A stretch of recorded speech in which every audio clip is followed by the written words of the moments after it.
After overcoming a horrible accident which left him a quadriplegic, longtime KCOW General Manager Mike Garwood set out to make something of himself, no matter the obstacles in his way.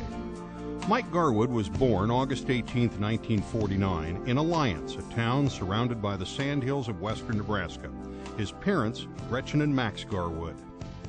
Was a very good kid, just really, really a good baby and easy to take care of, and I don't know whether we truly appreciated it or not, to begin with, because we didn't know otherwise, Mike was the oldest of the Garwood clan, which would later consist of his sister, Janet, and brothers, Roger and Tim.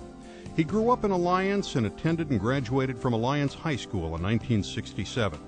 After high school, he attended the University of Nebraska and Chadron State for 2 years. But in 1969, the education went on hold. He was drafted into the Army and eventually went to Vietnam. Upon arrival back in the U.S., he picked up where he left off, deciding to return to the University of Nebraska for an additional year. Then he chose to move to Florida, a choice that would change his life forever. Only 2 weeks after he moved, the 24-year-old Garwood and some friends went to a pond in the country. Seeing nothing in the water, he dove in, but hit an embankment that crushed 3 vertebrae, leaving him paralyzed. All of our lives changed from then on. I mean, it was a complete turnaround with the whole family. But everybody was supportive. The whole town was supportive of him. His siblings give him so much support that I'm sure that was a big help too. Although the accident left him confined to a wheelchair and dependent on his family for help physically, it never hindered his abilities or his drive to accomplishment. The best thing I can tell anybody about Mike Garwood, he was the most unhandicapped person that I knew. Anything handicapped about Mike was made up in Mike's intelligence. He was super intelligent. He was super good with people. In 1974, after a year of recovery, Mike moved ahead and followed one of his dreams, journalism. He attended the Elkins Institute of Broadcasting in Denver, where he would later graduate. And that is where it all started. Good morning. This begins another broadcast day for AM 1400 KCOW Alliance. Soon after, the 26-year-old Garwood began working at KCOW, his hometown station in Alliance, where he would work for 32 years. Since his life revolved around his love for Alliance, being able to serve the town with news and information was a dream come true. KCOW was like a religion for him. He just lived and breathed it every single day. At KCOW, Mike served a variety of roles, but most of his time at the radio station was spent behind the scenes from a management perspective, as promotions director, operations manager, then 18 years as general manager, a true calling for him. He never worried about, would this story make an advertiser mad? He never worried about that. He just said, tell it like it is, and do it the best way you can, and that was basically it for his. Telling it like it is and doing it the best way you can was not the only thing Mike preached day in and day out. Reflecting his passion for the city, he always made sure his employees portrayed the same love of community every day on air, something his employees admired most about him.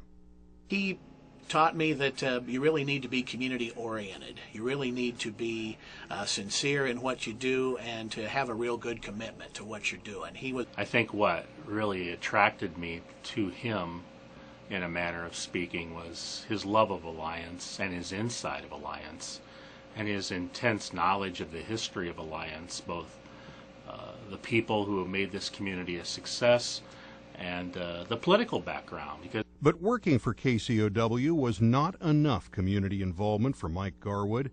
He tried to better the community by serving on the Alliance City Council for 8 years and as mayor for 4. He served on the Alliance Chamber of Commerce Board of Directors for 6 years and was chamber president in 1991. And in 1997, he was named the Chamber's Person of the Year. Garwood also served on the Panhandle Route Commission and was named Handicapped Nebraskan of the Year, an award given to a successful career that overcomes handicaps. In addition, Garwood was an Alliance Bulldogs booster, received the Alliance High Honorary A-Club Member Award, and was instrumental in the high school's building a wheelchair ramp at the football stadium.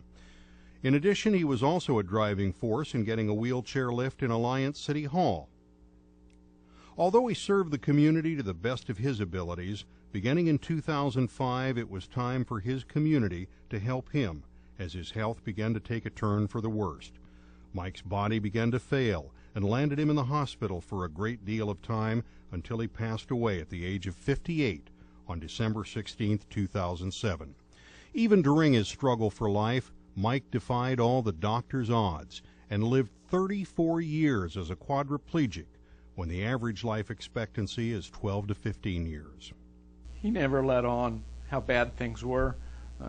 You go to visit him, he'd want to know what's going on with you rather than dwell on his problems.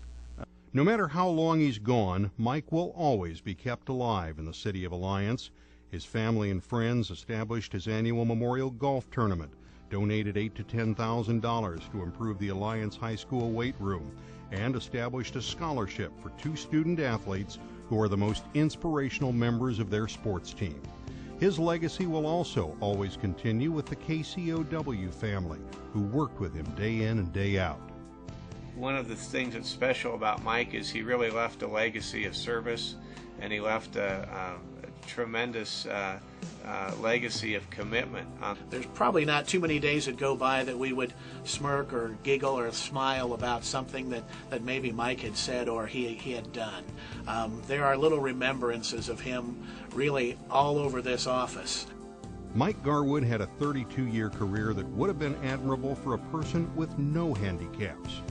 That's why the late Mike Garwood is one of this year's inductees to the Nebraska Broadcasters Association Hall of Fame.